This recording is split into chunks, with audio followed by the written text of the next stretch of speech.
In the quiet of the night, as the moon hung high and silver in the sky, a small mouse named Milo crept from his cozy nest inside a crack in the kitchen wall. The house, usually bustling with noise during the day, was now as still as the world outside.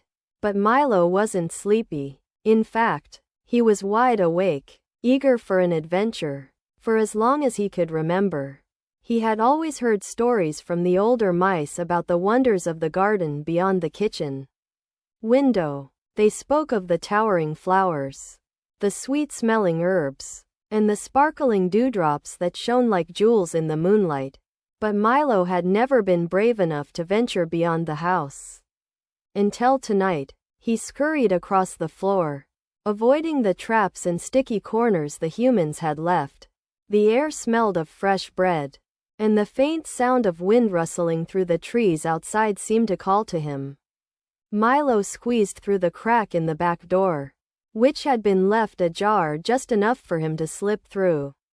The garden lay before him, bathed in the gentle glow of the moon. Tall grass swayed, casting soft shadows, and flowers bloomed with colors that made Milo's heart flutter. Everything was so much bigger than he imagined.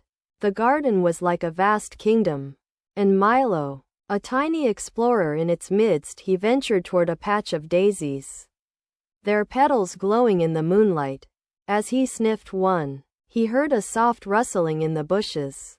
Milo froze, his tiny heart racing. From the shadows emerged a creature with bright yellow eyes and sleek fur. An owl. It perched on a nearby fence post, watching him intently. "Hello there, little mouse," the owl said in a deep, soothing voice. "What brings you out here at such an hour?" Milo, though startled, remembered the stories about the wise creatures of the night. He puffed out his chest and replied, "I'm on an adventure. I want to see the wonders of the garden." The owl tilted its head, a soft hoot escaping from its throat. "The garden is full of wonders."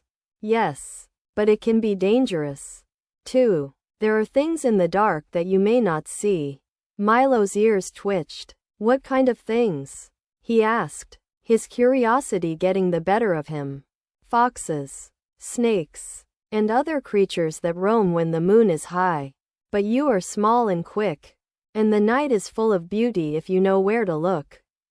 With that, the owl took flight, disappearing into the night. Milo stood for a moment, his mind swirling with excitement.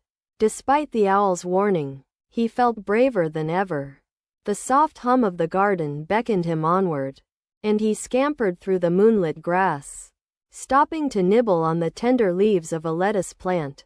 He felt free, alive in a way he never had before. The night was full of sounds and smells that he had never noticed while scurrying around the house. As he reached the farthest corner of the garden, Milo found a patch of clover. The leaves glistened with dew, and he felt a deep sense of peace as he sat down and looked up at the stars. For the first time, he felt like part of something bigger, something magical. Just as the first light of dawn began to break over the horizon, Milo knew it was time to return. He made his way back to the house, his heart full of the wonders of the garden. As he slipped through the crack in the door, he smiled to himself, knowing that he would never forget his midnight adventure. And from that day on, every time he looked out the kitchen window, he knew that beyond the garden, there was a whole world waiting for him to explore.